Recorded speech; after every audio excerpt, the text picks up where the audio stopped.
God had promised a land to Abraham, a land flowing with milk and honey. Now, after years in the desert, the Israelites were on the edge of this promised land, ready to claim their inheritance.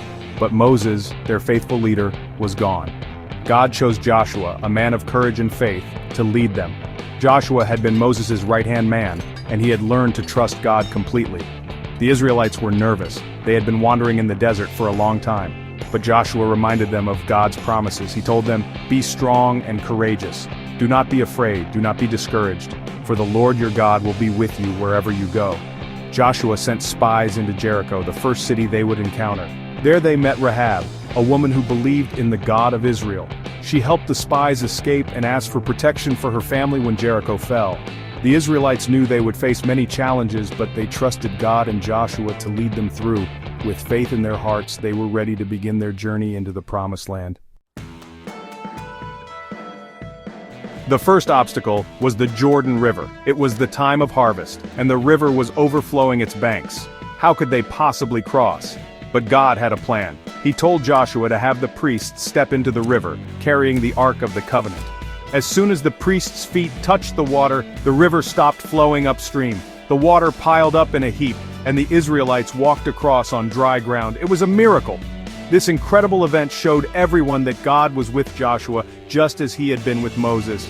Now they stood before Jericho, a city with high, strong walls. How could they possibly conquer it? God gave Joshua a very unusual strategy.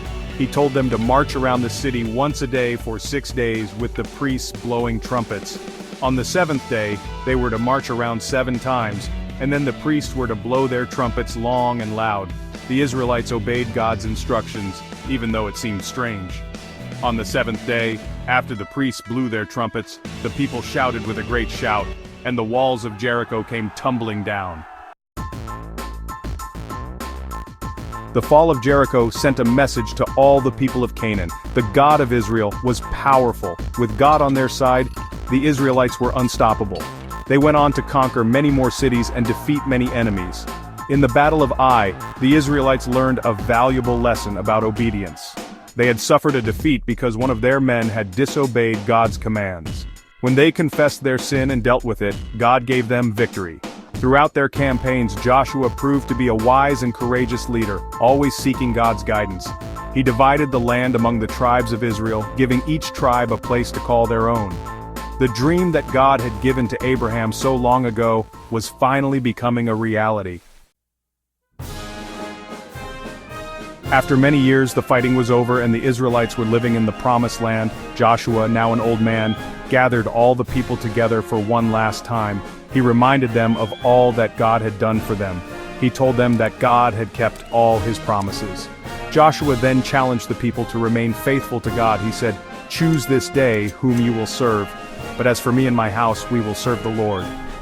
Joshua knew that the Israelites faced a choice. They could continue to follow God or they could turn away and worship other gods. Joshua's final words were a plea for them to stay true to the God who had brought them out of slavery and into the Promised Land. His words still challenge us today. Will we choose to serve the Lord with all our hearts?